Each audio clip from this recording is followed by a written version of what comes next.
Selamat sore Tribuners, jumpa lagi bersama saya Adi Sasono, pemimpin redaksi Tribun Jabar. Kita dalam program Adikarya Parlemen.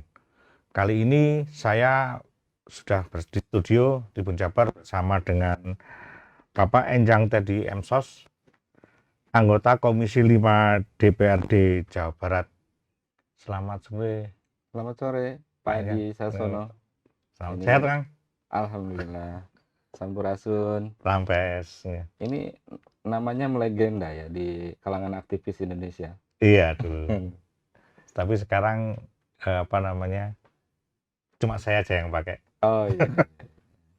Guru para aktivis, Pak Guru Edi para Sasono. aktivis ya. Betul. Respected. Betul. Ya.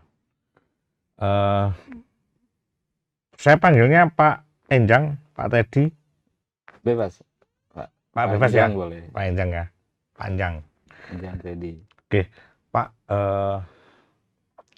Kita selama ini dalam beberapa kali pemberitaan, terutama yang sedang ramai itu seringkali kita mendengar mendapat berita kekerasan terhadap anak, ya, terutama di Jawa Barat.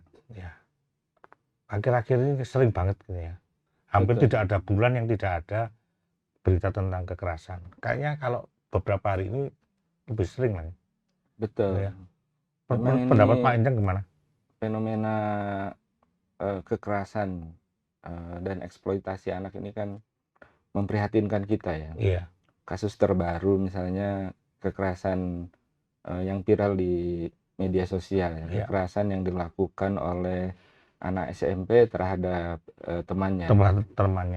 Itu ternyata mereka berbicara berbahasa Sunda gitu, seolah-olah seperti di Jawa Barat. Iya. Tapi ternyata kejadiannya di daerah Cilacap ya, yang memang karena berdekatan ya, betul.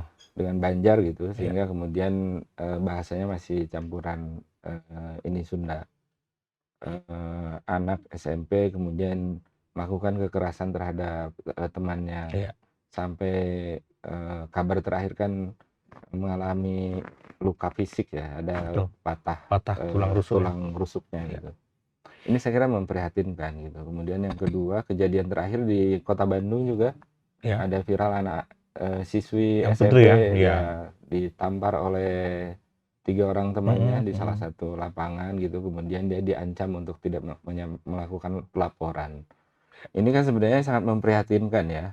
Fenomena gunung es, kekerasan anak, kemudian eksploitasi anak itu kan sebenarnya ini yang menjadi latar belakang juga bagi DPRD Jawa Barat membuat peraturan daerah nomor 3 tahun 2021 tentang penyelenggaraan perlindungan anak. Nah, Perda penyelenggaraan perlindungan anak itu sebenarnya selain turunan dari amanat Undang-Undang 35 2014 tentang perlindungan anak, itu kan sebenarnya dimaksudkan agar kemudian fenomena gunung es ini bisa kita lihat bagaimana pencegahannya, kemudian penanganannya seperti apa gitu. Karena undang-undang atau penyelenggaraan perlindungan anak itu kan diperlukan untuk menjamin agar anak dapat hak asuh dan dibesarkan dalam lingkungan yang suportif gitu. Jadi sebenarnya fenomena kekerasan yang terjadi belakangan muncul karena ini mungkin selama ini ada di riak-riak di bawah gitu. Tapi kemudian karena kejadian ada media sosial yang kemudian itu menjadi mudah untuk muncul. Untuk terekspos ya. Nah, antisipasi ini kan sudah dilakukan oleh DPRD Jawa Barat dengan membuat Perda nomor 3 tahun 2021 tentang penyelenggaraan perlindungan anak. Sudah ada peraturan gubernurnya belum? Sudah ya. Betul, karena ini kan sudah sejak tahun 2021. Oke. Nah, kalau sudah ada payung hukumnya, Pak, kemudian ternyata hal-hal itu masih terjadi juga. Di mananya yang miss, Pak?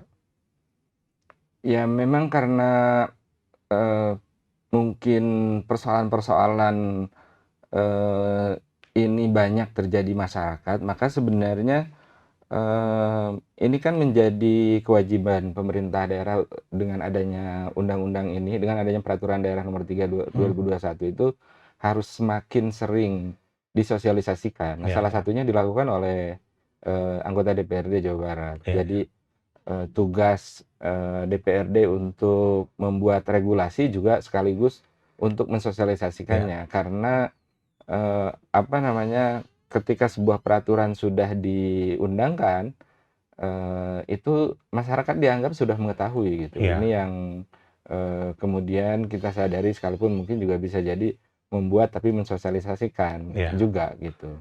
Nah itu, sebenarnya kalau kita lihat di Perda itu, kan setiap anak itu wajib diberikan perlindungan khusus ya. Betul. Perlindungan khusus anak yang dimaksud dalam Perda ini sebenarnya adalah, perlindungan dalam situasi darurat, kemudian ketika anak berhadapan dengan hukum. Iya. Nah, kejadian yang, misalnya terjadi misalnya, anak yang berhadapan dengan hukum, baik, tersangka yang sudah ditetapkan tersangka Iya. misalnya karena dengan eee, undang-undang anak itu, apalagi misalnya yang menjadi korbannya, itu Iya. kan harus mendapatkan perlakuan khusus gitu. Betul. Kemudian ada juga anak yang dieksploitasi secara ekonomi misalnya Iya. atau Jadi a pekerja anak gitu ya. jadi pekerja anak. Atau misalnya fenomena yang terjadi di kota besar ya, kota Bandung misalnya. Di Mhm. perempatan-perempatan jalan itu kan Oke, betul. anak-anak, disuruh oleh orang tuanya untuk meminta-minta, sementara Iya. orang tuanya duduk Nunggu. di pinggir jalan gitu, Nunggu kemudian setoran. HP, nunggu Iya. setoran dari anaknya. Iya. Dengan harapan, anaknya, karena anak yang meminta gitu, kemudian orang Belas menjadi kasih ya. iba, Iya, belas IPA. kasihan gitu. Ini kan persoalan tersendiri sebenarnya. Iya. Banyak, kadang-kadang kita mau ngasih, juga tahu sebenarnya itu ada Iya. orang tua yang menunggu gitu. Iya, Kalau heeh. tidak juga ada perasaan kasihan juga gitu Iya. ya. Kadang merasa bersalah juga kita nggak Kadang merasa ngasih. bersalah Iya. ketika nggak Iya. ngasih kan, itu menjadi persoalan Iya. tersendiri misalnya. Kemudian ada anak-anak yang, korban penyalahgunaan narkotika, alkohol, Iya. psikotropika gitu. Kemudian anak-anak yang menjadi korban pornografi Iya gitu. iya. Betul. Ini juga harus mendapatkan perlindungan, khusus dari Perda ini. Korban penculikan, korban penjualan anak ya, atau misalnya korban perdagangan. Kan ada juga anak yang penculikan anak, kemudian anak ini dijual gitu. Betul, iya. Ini kan harus mendapatkan perlindungan juga, misalnya korban kekerasan fisik, kejahatan seksual, Mhm. korban jaringan terorisme, kemudian anak-anak yang penyandang disabilitas. Kan ini seringkali menjadi korban, kekerasan, korban kejahatan seksual misalnya. Iya iya. Anak yang tidak bisa bicara, Mhm. anak yang tidak bisa mendengar, kemudian Iya. dipaksa melayani Mhm. kejahatan seksual, dia kan nggak bisa berteriak Iya. sebenarnya, gitu. Iya. Ketika misalnya dia menjadi korban, ditanya siapa, dia tidak bisa mengungkapkan Iya. siapa yang menjadi Pelakunya, pelakunya, iya. gitu. Nah, eee, ini termasuk misalnya anak-anak yang menjadi korban stigmatisasi. Dulu pernah kejadian ya di Garut ya, saya kebetulan kan orang Garut, jadi Iya.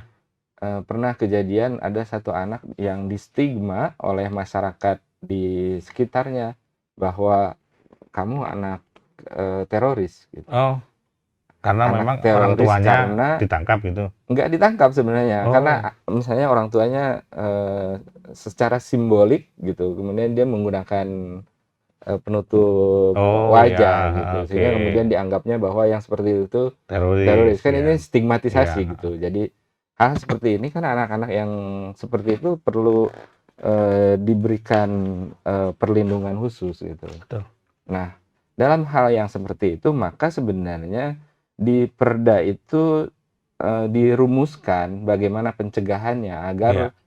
eee, fenomena kekerasan terhadap anak itu, ada kebijakan dari pemerintah daerah seperti apa sebenarnya strategi kebijakan untuk Mmm. mengatasi agar, tidak semakin terjadi. Iya. Bahwa fenomena spesifik, di Jawa Barat itu pemberdayaan perempuan dan perlindungan anak itu salah satunya kan kekerasan, fenomena kekerasan Iya. anak Iya gitu. iya.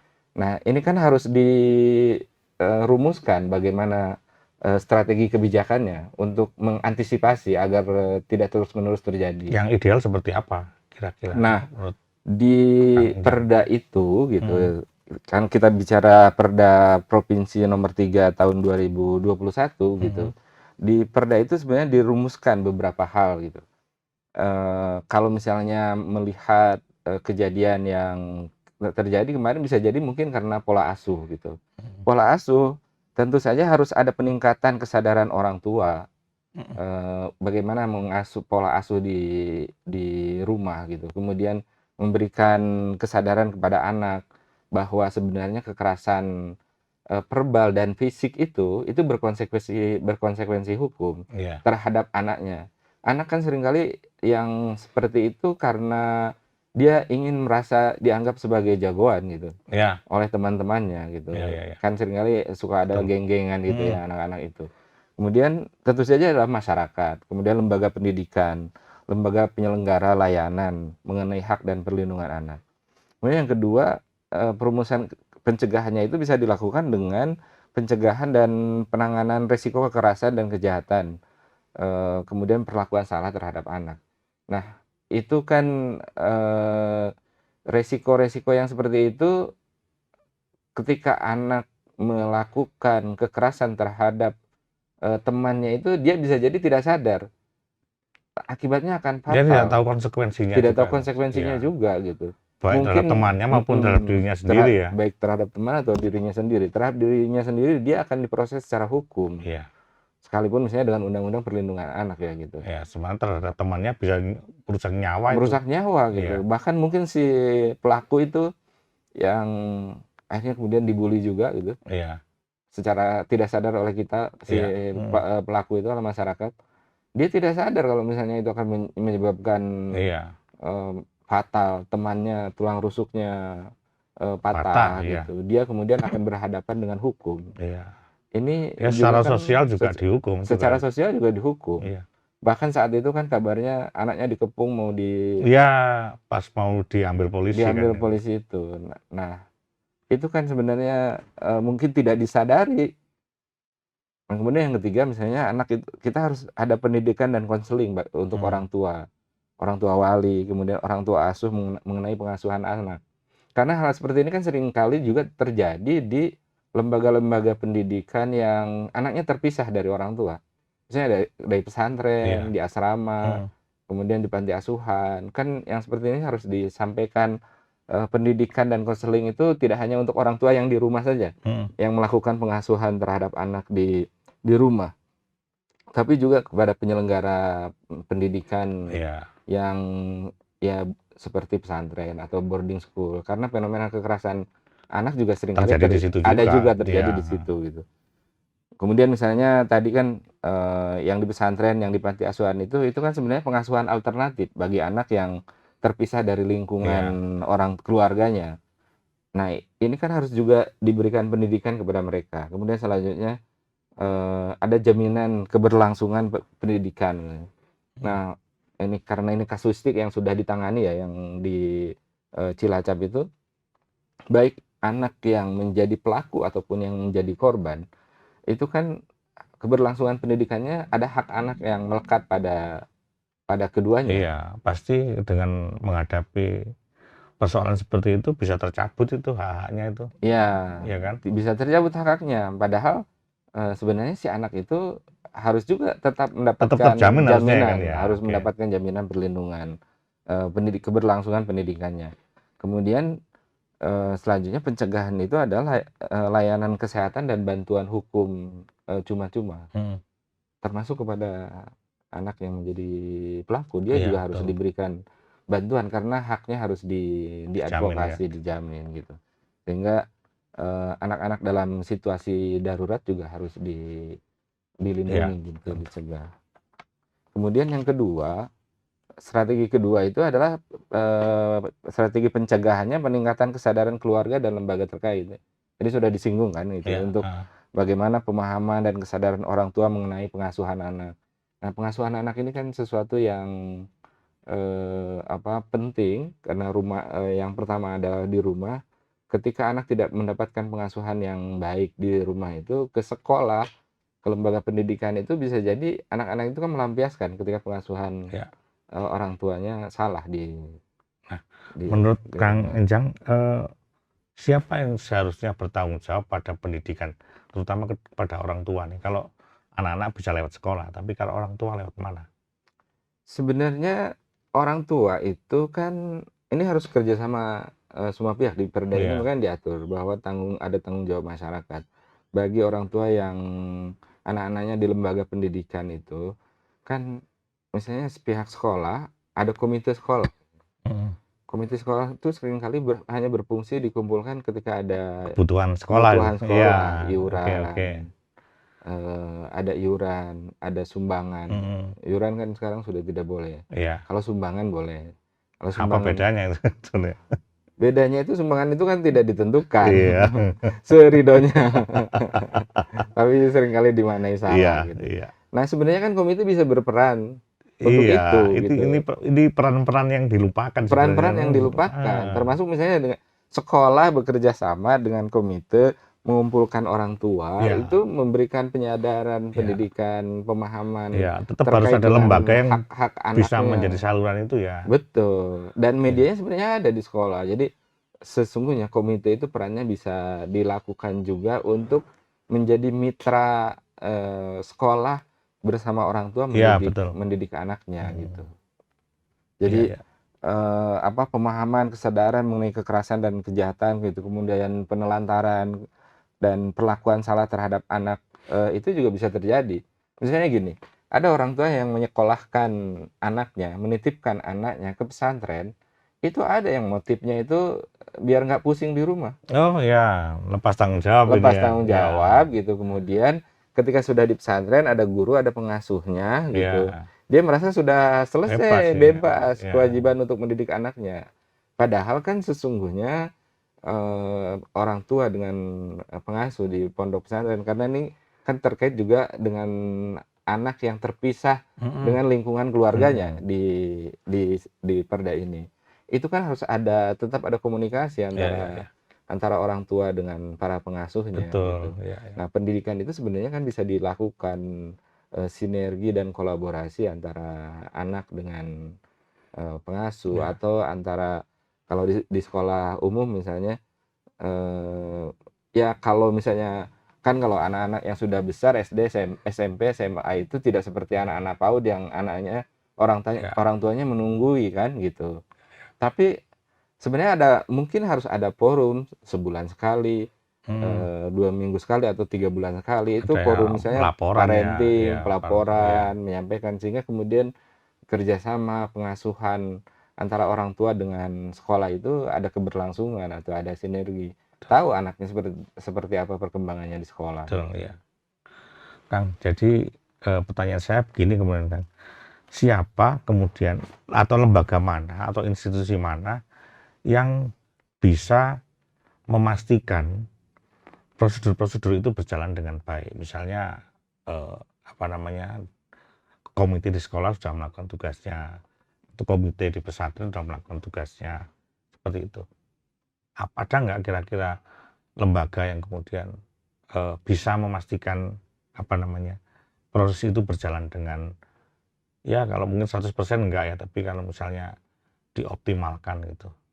Kalau secara kelembagaan pemerintah sebenarnya memang kan ada tupoksinya ya Mhm, gitu, tapi juga tidak bisa membebankan karena ini tugas bersama. mhm, Ini kan tugas bersama sebenarnya. Jadi di pemerintah itu kan ada Dinas Pemberdayaan Perempuan dan Perlindungan iya Anak iya, gitu. Kemudian sinergi juga dengan tentu saja dengan Dinas dinas Pendidikan pendidikan, gitu, ya, dengan Dinas Pendidikan. Nah, ketika terjadi kasus-kasus seperti ini, ada bagaimana, strategi pencegahannya, kemudian penanganannya seperti apa gitu. Nah, semua dinas sebenarnya mestinya terlibat ya gitu, iya tapi iya, ada dinas, sektoral yang sebenarnya memiliki tugas untuk itu. Nah, pemerintah juga kan sebenarnya, berdasarkan Undang-Undang Perlindungan Anak, itu ada kelembagaan yang dibentuk oleh pemerintah berdasarkan Undang-Undang, 35 2014 gitu, 35 2014 tentang ya, perlindungan anak ya iya, gitu. Sebenarnya ada kelembagaan yang harus dibentuk di tingkat provinsi, kabupaten, kota itu yang namanya Komisi Perlindungan Anak Indonesia Daerah, KPAI. KPAID Ya, gitu. iya, iya. Nah, tugas berdasar amanat Undang-Undang 35 2014 tentang perlindungan anak itu, paling tidak KPAI daerah itu memiliki tugas melakukan pengawasan terhadap penyelenggaraan perlindungan anak. Kemudian yang kedua, ketika ada kasus muncul seperti yang terjadi di Cilacap, ataupun misalnya yang kasus terakhir yang di Bandung, anak siswi SMP ditampar oleh teman-temannya gitu, kan ada tugas mediasi untuk menyelesaikan, ada tugas advokasi. Jadi memediasi kedua belah pihak, tapi KPAI juga harus mengadvokasi yang menjadi korban. Iya. Gitu. Nah, ini memang berbeda tugasnya dengan pemerintah daerah, Dinas Pemberdayaan Perempuan dan Perlindungan Anak. Mereka lah yang sesungguhnya melaksanakan program-program perlindungan anak. Kalau misalnya di Dinas DP3 AKB itu stop kekerasan, ada program unggulan stop kekerasan terhadap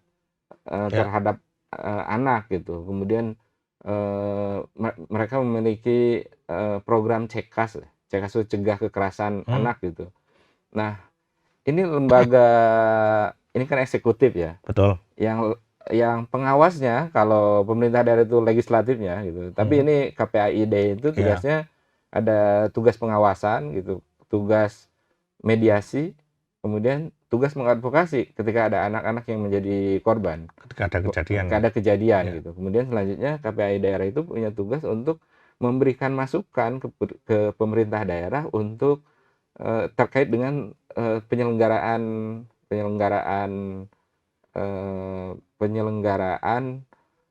perlindungan anak gitu. Jadi hemat saya sih kalau sekarang Jawa Barat itu kan sekarang belum bisa mencapai provinsi layak anak ya. Oh, mungkin salah satunya karena itu kali ya. Hemat saya salah satunya, selain mungkin masih ada 4 kabupaten kota di Jawa Barat yang belum termasuk kabupaten layak anak. Itu ada kota Cimahi. Padahal deket di sini. Iya. Kemudian kota Tasik. Majalengka, Indramayu kalau nggak salah ya. Kalau nggak salah, ini mohon dikoreksi jika ada salah. Iya. Selain penilaian provinsi layak anak itu kan selain karena berdasarkan kabupaten kotanya, tapi juga kan penyelenggaraan pengawasan penyelenggaraan perlindungan anak itu harus dibentuk juga. Sekarang misalnya sudah ada forum KPAI daerah kabupaten kota di tingkat Jawa Barat. Mereka baru berbentuk forum. Forum aja ya? Ya, baru forum. Belum ada KPAI Jawa Baratnya. Saya kira ini sebenarnya harus didorong oleh kita agar segera menjadi ada kelembagaan KPAID Jawa Barat gitu. Sehingga ketika tidak ada di satu daerah itu kan sebenarnya misalnya di satu kabupaten kota belum ada KPAI daerahnya.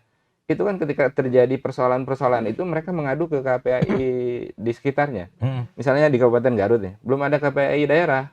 Nah, kalau misalnya ada persoalan terjadi di Garut, misalnya ada anak yang terlibat, waktu itu di Garut ada anak yang terindikasi terpapar terorisme, melawan orang tua, kemudian tidak mengakui NKRI gitu. Kan penanganannya ditangani oleh KPAI Kabupaten Tasikmalaya. Termasuk di Kota Tasik yang belum ada KPAI-nya, yang sekarang juga kebetulan belum termasuk kota layak anak, penanganannya oleh KPAI daerah Kabupaten Tasikmalaya. Nah, ini kan ruang lingkupnya harusnya sebenarnya di tiap kabupaten kota itu ada KPAI daerah. Gitu. Kemudian di tingkat Jawa Barat juga sama. Harusnya ada. Memang sebenarnya agak kelemahan.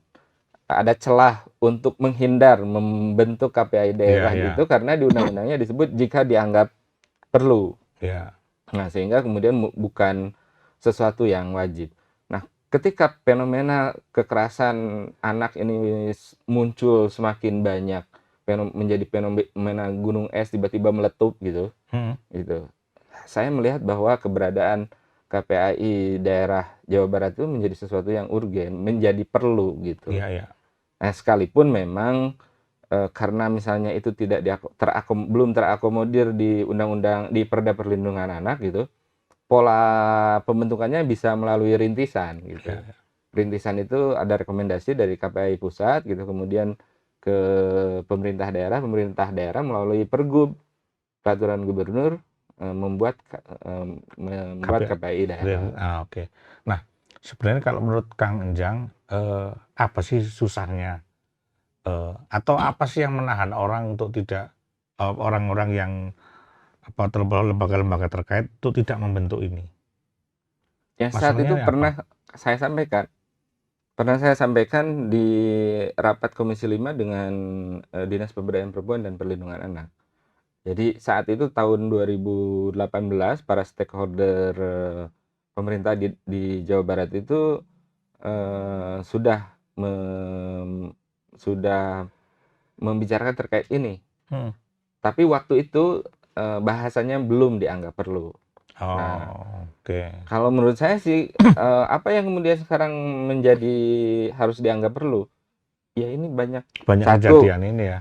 banyak kejadian, fenomena kekerasan, fenomena eksploitasi anak.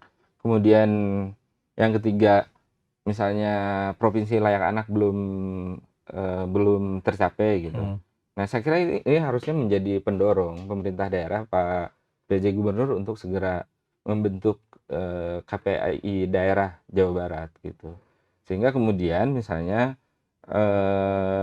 KPI daerah juga itu kan menjadi fungsinya salah satunya adalah memberikan masukan terhadap penyelenggaraan perlindungan anak di Ya. Jawa Barat. Jadi dalam hal ketika proses penanganan seperti yang terjadi di Cilacap itu, jangan juga kemudian misalnya kita bicara itu kan di Cilacap, Ya. bukan di Jawa Barat gitu. Ya. Kan ini bisa menjadi pelajaran bahwa sebenarnya kita sudah punya Perda penyelenggaraan perlindungan anak dalam banyak hal penanganan kasus kekerasan anak itu juga sebenarnya kan tergantung pada perspektif kita. Kadang, maaf ya, di satu daerah misalnya ada kekerasan seksual, kejahatan seksual yang dilakukan oleh orang dewasa kepada anak. Iya. Kasus terakhir misalnya ada korbannya 22, 23 orang gitu. Nah, kadang kan pemerintah itu perspektifnya ini harus ditutupi karena ini aib. Aib ya. Oke. Nah, padahal sebenarnya yang menjadi korban yang 22, 23 orang itu kan dia harus ditangani secara komprehensif. Iya. Amanat Perda 3 2021 tentang penyelenggaraan perlindungan anak, penanganan terhadap kasus-kasus kekerasan anak itu kan mereka harus diberikan layanan rehabilitasi.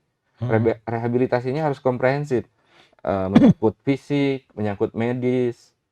Secara fisik mereka kadang kesakitan, kemudian secara medis anak-anak yang karena sodomi gitu, maaf ya, anak-anak yang disodomi oleh orang dewasa itu kan rentan dengan HIV gitu. Nah, ini kan harus disembuhkan gitu. Kemudian psikologisnya harus dipulihkan gitu. Anak yang begitu kadang suka berontak kan. Terbawa sampai dewasa. Betul, supaya terbawa sampai dewasa.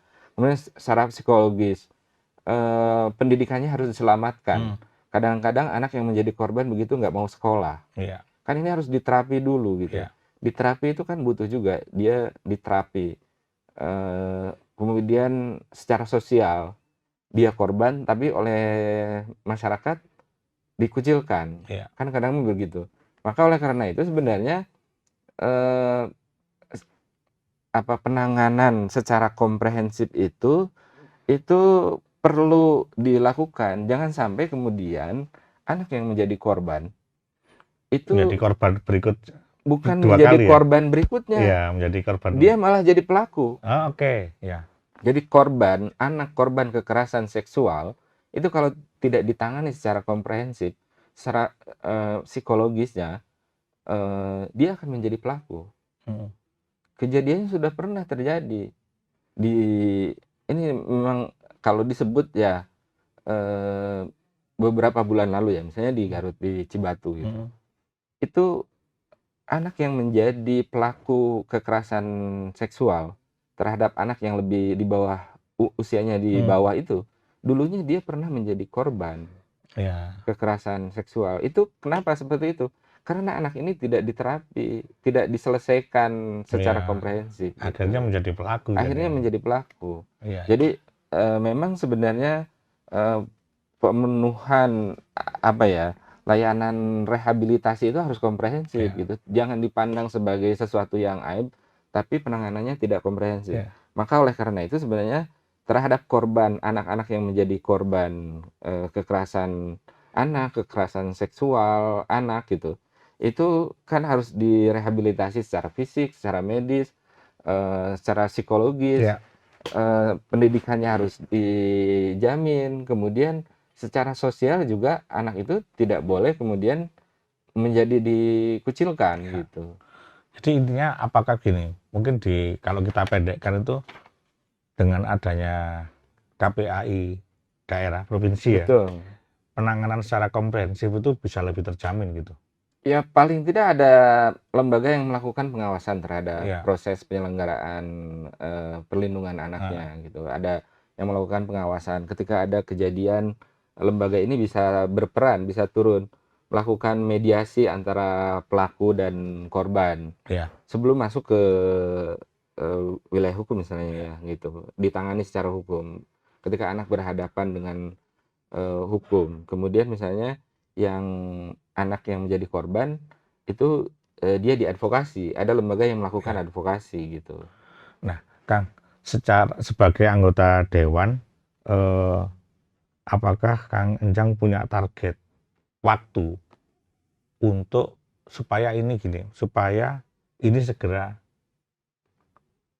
terrealisasi misalnya? Jadi Apa yang begini, akan Kang setelah Enjang? kami sampaikan kepada beberapa kali disampaikan di Komisi 5 dengan Dinas Pemberdayaan Perempuan Perlindungan Anak untuk kasus untuk penanganan permasalahan spesifik Ya. kekerasan anak ini sebenarnya responnya dari Dinas Pemberdayaan Perempuan Perlindungan Anak itu responsif.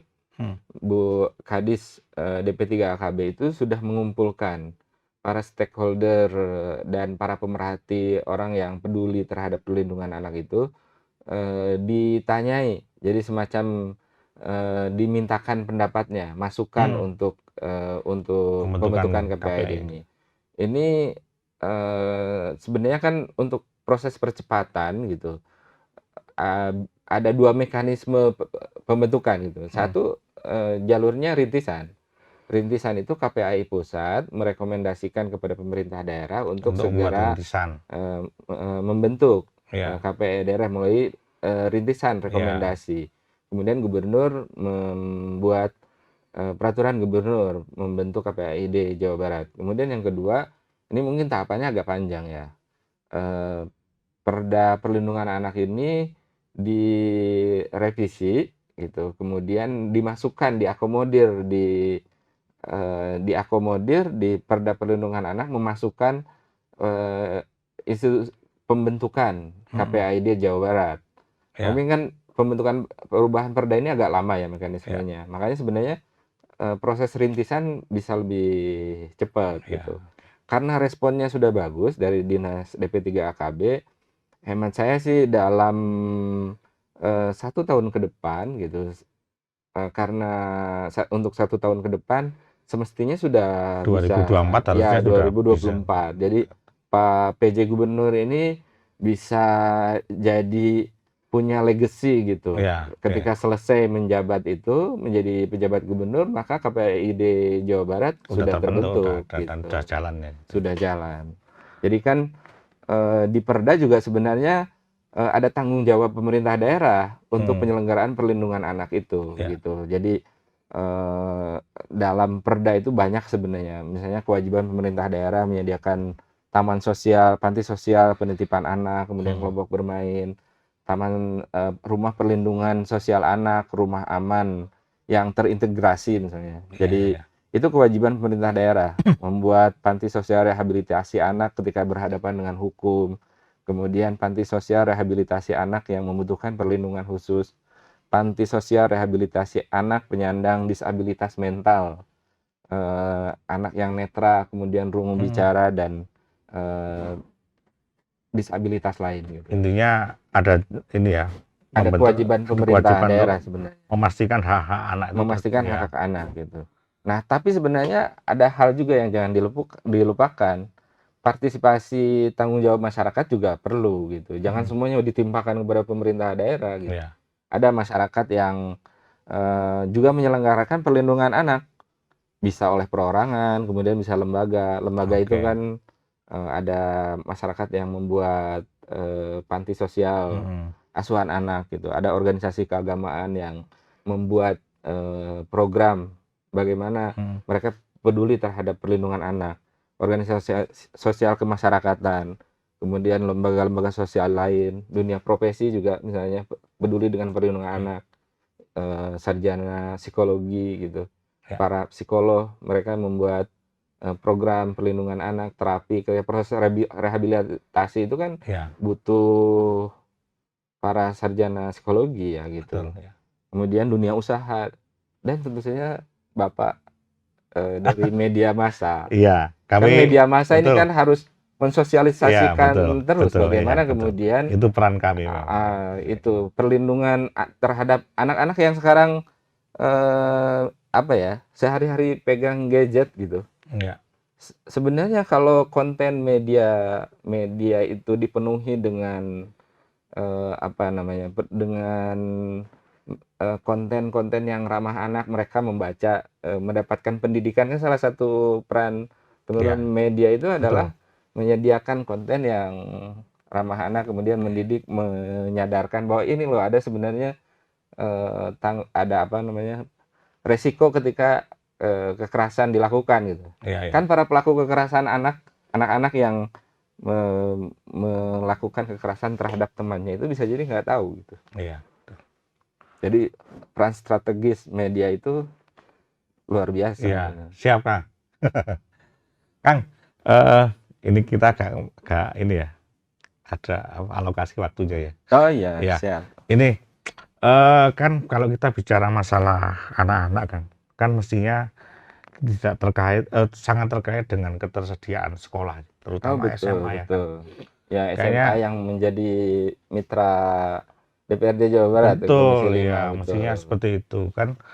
Kita kemarin setiap kali PPDB. PPDB selalu muncul persoalan itu yang enggak, persoalannya berulang. Betul. Tahun berikutnya seperti itu lagi. Sepertinya belum ada apa namanya, resep yang sangat yang manjur itu untuk mengatasi itu. Nah, kayaknya soal paling tidak kalau zonasi, misalnya persoalan zonasi kita masih tergantung pada pusat ya, itu Betul. akan dievaluasi seperti apa. Tetapi kan salah satu kan soal ketersediaan sekolah ya. Ya. Menurut Kang Terkait Enjang dengan gimana? ketersediaan sekolah terutama yang menjadi mitra DPRD provinsi itu kan SMA, Ya. SMK ya, pendidikan menengah atas. Jadi ketika kemarin baru saja kita melakukan evaluasi terhadap PPDB, penerimaan peserta didik baru itu ada Permendikbud terkait dengan jalur zonasi gitu. Iya. Jalur zonasi ini sesungguhnya kan bisa dilakukan jika ketersediaan sekolah jika keberadaan sekolah negeri itu di tiap kecamatan sudah tersedia merata gitu. Nah, persoalannya kemudian ketika jalur zonasi ini menjadi persoalan yang kita temukan menjadi masalah dalam proses PPDB kemarin, sebenarnya solusinya adalah penyediaan unit sekolah baru. Jawa Barat ini ada sekitar 120-an kecamatan yang belum memiliki sekolah negeri. Nah, prioritas di Jawa Barat, Dinas Pendidikan itu paling tidak 33 sekolah. Nah, memang makanya Komisi 5 sebenarnya mendorong agar di APBD 2024 itu dialokasikan anggaran untuk penyediaan unit sekolah baru di kecamatan-kecamatan yang dipandang itu menjadi prioritas. Sekalipun kita juga mengkritisi ya, kalau di Komisi 5 saya khususnya tidak harus terpaku pada kecamatan yang tidak ada sekolah negerinya, tapi harus dianalisa apakah di satu daerah misalnya satu zona di 3 kecamatan misalnya ada 2 sekolah, satu sekolah belum belum ada. Tapi kan ada syarat ketersediaan lahan. Misalnya gini, saya anggota dewan dapilnya dari Kabupaten Garut. Garut. Pernah melakukan reses jaring aspirasi dengan masyarakat persis setelah PPDB di Kecamatan Cikajang. Kecamatan Cikajang tuh ada agak ke selatan dari Kota Garut itu di pertengahan. Di situ ada 3 kecamatan, Kecamatan Cikajang, Kecamatan Cisurupan, Kecamatan Cigedug. Nah, ada 2 SMA negeri di SMA 4 Cikajang, tapi di ujung gitu, di ujung di Iya. perkebunan. Iya. Kemudian sebelumnya ada SMA 16 Cisurupan gitu. Nah, yang di tengah itu blank zonasinya ada 17 desa. Tidak tercover zonasi, termasuk yang Kecamatan Cigedug, 5 desa di Kecamatan Cigedug itu belum punya SMA negeri. Tapi masalahnya kan persyaratannya itu harus ada tanah milik provinsi. Iya. Di Cigedug ini belum ada. Kebetulan misalnya di Kecamatan Cikajang itu ada tanah milik provinsi. Sekalipun nanti harus ada proses. Proses gini ya. Itu tanahnya misalnya milik Dinas Pertanian gitu. Kan tinggal memindah bukukan aset. Diminta lah gitu. Penggunaannya kan milik Pemprov, tapi alokasinya untuk dinas tertentu misalnya. Kan ini sebenarnya bisa diminta untuk mengcover yang 17 desa, yang 17 desa blank zonasi. Nah, sebenarnya unit sekolah baru itu harus diprioritaskan untuk pengadaan unit sekolah baru itu. Analisanya seperti itu. Sekalipun mungkin analisa agak jauh. Ini Kang, apakah nggak memperhitungkan juga keberadaan sekolah swasta, Kang? Oh, tentu saja. Keberadaan pendirian unit sekolah baru SMA negeri, SMK negeri itu harus memperhatikan juga keberadaan sekolah swasta. Tidak boleh ada unit sekolah baru didirikan kemudian diprotes oleh sekolah-sekolah swasta. Iya, sekolah swasta kan bisa nggak dapat murid. Betul. Misalnya kejadian sekarang ada sekolah baru di Cijinjing Ciamis, SMK negeri, tapi diprotes oleh sekolah-sekolah swasta di sekitarnya. Gitu. Ini juga harus dianalisa lagi bagaimana kemudian misalnya keberadaan sekolah seperti itu. Ada juga kami mendapatkan masukan, misalnya besok Komisi 5 akan berkunjung ke Kabupaten Karawang yang mengusulkan unit sekolah baru yang pemerintah daerahnya menghibahkan tanahnya kepada Pemprov untuk dibangun unit sekolah baru. Nah, kalau lahannya sudah tersedia, menurut saya ini harus menjadi prioritas. Saya setuju kalau satu tempat itu ketika pemerintah daerahnya misalnya menghibahkan tanah ke pemerintah provinsi, gitu, clear si tanahnya ini, tapi tidak disarankan tanah carik desa, gitu. Proses perpindahannya bisa lebih cepat. Nah, sebenarnya Dinas Pendidikan harusnya mengalokasikan anggaran untuk unit sekolah baru ini. Sebelumnya Komisi 5 juga menerima aspirasi dari masyarakat di Kecamatan Ciater, Subang. Nah, di situ belum ada juga sekolah SMA negeri. Ya sekalipun mungkin kajian ini kan harus seperti kajian kalau membuat perda itu harus ada naskah akademik ya. Jadi kajian yang komprehensif agar kemudian pendirian unit sekolah baru itu bisa mengcover kebutuhan anak-anak lulusan SMP-nya gitu. Tidak mematikan sekolah-sekolah SMA swasta di sekitarnya gitu. Dan yang paling penting sebenarnya ketersediaan lahan. Ketersediaan lahan yang misalnya milik provinsi, asetnya milik provinsi atau hibah dari pemerintah daerah. Seperti yang di Kabupaten Karawang misalnya. Itu kan pemerintah daerahnya yang menghibahkan tanah kepada Pemprov untuk dibangun unit sekolah baru. Nah, yang seperti ini sebenarnya harusnya menjadi prioritas Dinas Pendidikan untuk mengalokasikan anggaran. Terus selama berdialog dengan Dinas Pendidikan ada progres nggak untuk mengatasi persoalan ini? Dinas Pendidikan juga sebenarnya sudah melakukan kajian terhadap keberadaan sekolah. Jadi memang ada 120-an kecamatan yang harus ada unit sekolah baru, tapi prioritas Dinas Pendidikan itu berdasarkan analisanya ada 33 kecamatan yang harus Harus segera kita segera unit sekolah baru. segera itu artinya tahun depan atau 2 tahun lagi Ya, atau? segera itu tentu saja tidak semuanya dalam 1 tahun anggaran Iya. 33 ya, karena anggarannya juga terbatas. Jadi bisa dicicil Hmm. sebenarnya. Dicicil per tahun misalnya ada 2 unit sekolah baru. Oh. Kalau 33 setahun 2 ya lama juga itu. Lama juga. Iya.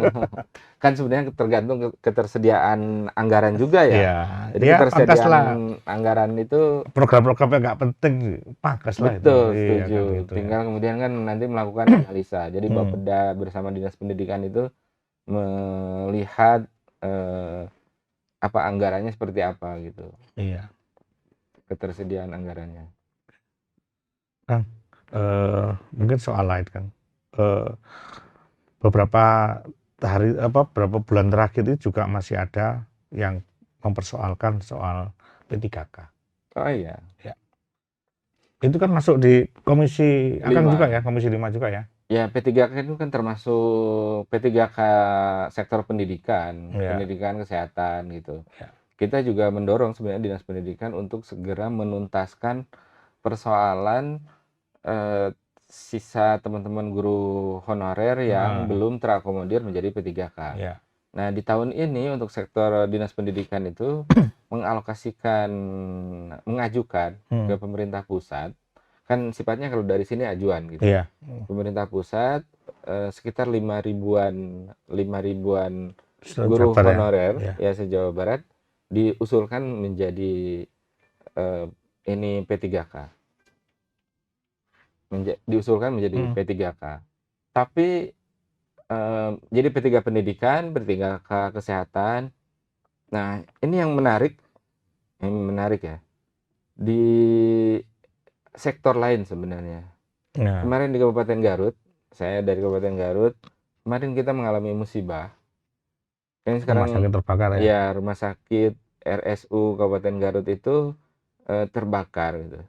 Secara kebetulan pada saat kejadian kebakaran itu saya berada di sekitar tidak jauh dari Rumah Sakit Umum Garut. Dan setelah kegiatan saya berkesempatan untuk menengok. Ternyata itu proses pemadamannya cepat sekali gitu.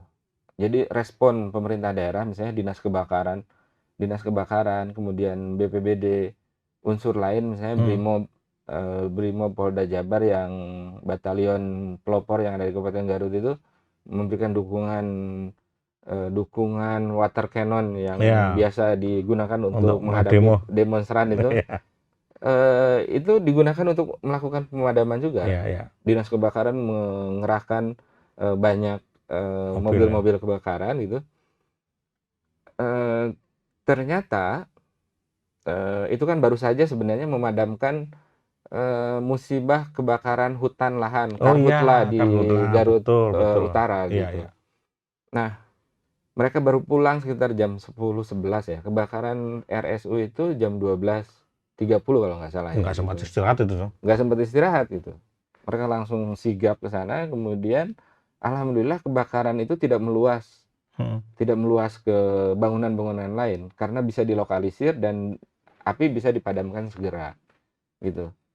Para petugas pemadam kebakaran beserta BPBD itu saya kira mereka petugas yang mengerahkan segala kemampuannya. Mereka punya moto pantang pulang sebelum padam, sekalipun nyawa taruhannya gitu. Setelahnya saya ketemu dengan Kepala Dinas Pemadam Kebakaran.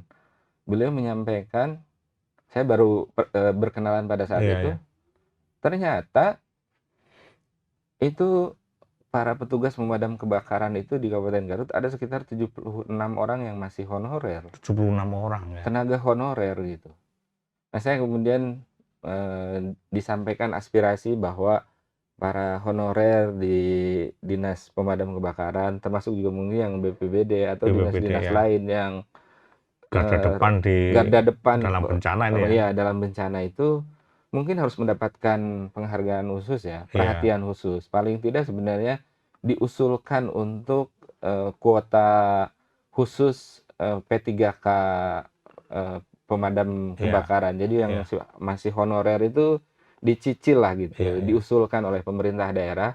Saya kira tidak hanya di Garut ya, tidak hanya di Garut, tapi di seluruh kabupaten kota di Jawa Barat, bersepakat mendorong agar pemerintah pusat itu menyediakan alokasi Iya, untuk, P3K para petugas pemadam kebakaran. Mereka iya. paling tidak sebenarnya kan diberikan jaminan kesehatan, jaminan keselamatan kerja gitu. Mereka ini mungkin gini ya, Kang, mereka ini selalu sibuk memadamkan kebakaran, sibuk menolong orang sampai lupa Lupa lupa nasibnya, nasibnya sendiri lupa gitu ya? nasibnya sendiri. Nah, saya, kemudian kan sampaikan ke teman-teman media. Teman-teman media kemudian kan menulis bahwa Mhm, ada usulan aspirasi, mhm. walaupun bukan reses kan Iya, gitu, iya. tapi spontan, Pak Kadis itu saking memikirkan anak buahnya ya gitu, Mmm, yang dia sudah berjibaku ternyata nasibnya itu belum seberuntung teman-teman yang iya, menjadi, ASN iya, gitu, teman-teman yang sudah diangkat menjadi P3K. Sehingga sebenarnya, kita juga perlu mendorong pemerintah daerah agar kemudian para petugas honorer, garda depan pemadam kebakaran, badan, BPBD gitu, itu didorong agar, mereka ada kuota khusus lah iya. gitu. Setidaknya mereka punya punya empati, punya inisiatif untuk memberikan sebagian alokasi untuk mereka ini Betul, ya? ya. Kemarin saya dengar Pak Bupati Garut menyampaikan di apel pagi Mhm. hari Senin itu, menyampaikan bahwa akan mengusulkan lagi, agar para petugas, pemadam kebakaran dan BPBD termasuk Satpol PP itu, diusulkan ada kuota khusus untuk masuk ke alokasi P3K di tahun 2024. Iya, Nah, honorer itu kan harus selesai bulan Desember 2024 ya, gitu. iya betul, Jangan sampai kemudian nanti ada PHK massal, betul. kan Dan mengerikan, itu sektor yang vital, vital itu kan, vital gitu. apalagi Jawa Barat banyak sekali bencana Iya, banyak sekali dan bencana. Sekarang bencana kekeringan gitu. iya, Kekeringan itu kan berkonsekuensi, kering kemudian terjadi kebakaran, iya. seperti yang terjadi terakhir di Kabupaten Garut kemarin gitu. Ini kan kebakaran sudah kayaknya hampir semua hutan Betul, di Jawa belum Barat misalnya terkena kan ya. kemarin kejadian yang terakhir itu, kebakaran di TPA Sarimukti ya Iya, gitu. Ini bicara terkait dengan penanganan TPA Sarimukti, penanganan sampah, mhm, kayaknya masih harus bicara 1, 2 jam ke depan. iya. Eee, Kang, mungkin ada yang disampaikan buat warga Jabar kan terkait topik-topik ini tadi, terutama yang ini tadi, yang soal kesejahteraan anak lah, bagaimana kita para orang tua untuk menjamin itu pada anak-anak, juga guru Betul. sekolah. Jadi, eee, terkait dengan, perlindungan anak itu, ya memang harus menjadi kesadaran bersama ya, harus menjadi kesadaran bersama terutama para orang tua bahwa pola asuh, pendidikan anak itu, eee, pola asuh di rumah itu, menjadi hal yang utama. Jadi Ya, menjadi hal yang utama, jangan sampai kemudian ketika anak ke sekolah itu, sekolah menjadi tumpuan, menjadi dianggap sebagai, maaf ya, eee, disebut sekolah tuh harus bersedia menjadi tempat, sampah gitu. Tempat sampah, ketika ada persoalan di rumah, persoalan di rumah, iya, menumpahkannya di di sekolah, sekolah. iya, Nah, oke, ini kadang-kadang sekolah kan suka menjadi tumpuan, iya, anak-anak untuk melampiaskan, pola mhm, asuh yang salah di rumah itu, di ini kan di sekolah. Sekolah iya, menjadi apa sih namanya, sekolah menjadi terkena dampaknya iya, gitu. Nah, tapi yang paling penting kerjasama orang tua dengan sekolah dalam melakukan pengasuhan terhadap anak ini menjadi penting. Tugas pemerintah daerah memastikan bahwa penyelenggaraan perlindungan anak itu bisa berjalan sesuai dengan ketentuan perundang-undangan yang berlaku. Ya. Pembentukan KPAID Jawa Barat ini saat ini sudah menjadi hal yang mendesak agar kemudian proses penyelenggaraan anak ini ada yang melakukan proses pengawasan. Ya. Ada ketika terjadi kasus, ada lembaga yang melakukan mediasi. Ada lembaga yang mengadvokasi para korban. Ada kelembagaan lain di luar yang memberikan masukan terhadap pemerintah daerah bagaimana penyelenggaraan perlindungan anak dilaksanakan sebagaimana mestinya. Tentu saja tugas pemerintah daerah sangat penting karena pemerintah daerah juga melakukan tugas perlindungan anak. Ada Dinas Pemberdayaan Perempuan dan Perlindungan Anak, kemudian ada unit PPA di dinas ini, dan paling penting sebenarnya tadi saya sampaikan tanggung jawab masyarakat, baik perorangan, lembaga-lembaga lain yang menyelenggarakan perlindungan anak, lembaga penyelenggara pendidikan, dunia usaha juga tidak boleh abai. Betul. Karena dunia usaha ini orang tuanya dipekerjakan gitu, sementara anak-anaknya agak terabaikan. Nah, dunia usaha juga saya kira harus ada alokasi anggaran yang digunakan untuk CSR ya, CSR perlindungan anak, dan tentu saja media. Nah, teman-teman media Ya, oke. yang harus senantiasa melakukan edukasi, terutama media sosial ini harus digunakan dengan bertanggung jawab terhadap anak-anak yang sekarang pengguna gadget gitu. Informasi itu setiap hari datang ke hadapan mereka. Media berperan penting untuk melakukan sosialisasi dan edukasi terhadap perlindungan anak agar kemudian kejadian-kejadian kekerasan anak ini tidak terjadi dan tidak berulang gitu. Oke. Terima kasih Kang Enjang atas informasi yang sangat banyak dan inspiratif. Semoga berguna buat masyarakat Jabar, khususnya di Dapil Kabupaten Garut ya. Khususnya. Iya. Demikian Tribuners bincang-bincang saya bersama Kang Enjang tadi, anggota Komisi 5 DPRD Jawa Barat dari Dapil Garut ya. Kita akan berjumpa lagi dengan topik yang lain di waktu yang lain, tentu saja dengan tokoh yang tidak kalah inspiratif. Terima kasih, sampai jumpa.